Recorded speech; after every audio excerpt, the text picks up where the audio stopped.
Hola, en este video vamos a ver cómo hacer el sonido de efecto en reversa y cómo utilizarlo de manera creativa en tus producciones. Vamos a escuchar.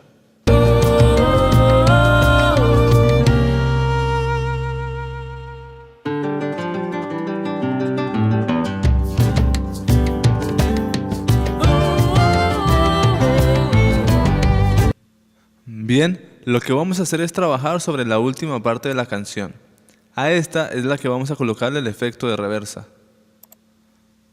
Voy a seleccionar esta parte de la canción para separarlas y ahí colocar el efecto de sonido en reversa.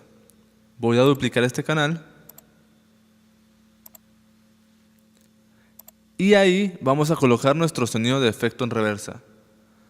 Lo que voy a hacer es correr un poco esto hacia la derecha para abrirle campo al efecto. Ahora vamos a ir a la pestaña de Audio Suite. Estos plugins, a diferencia de los que se insertan en cada canal, trabajan directamente sobre la onda. Aquí podemos preescuchar cómo suena el efecto final.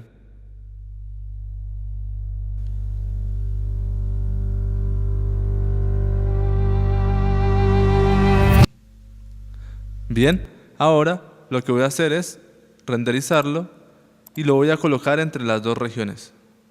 Voy a moverlo un poco y vamos a escuchar cómo quedaría nuestro efecto de reversa.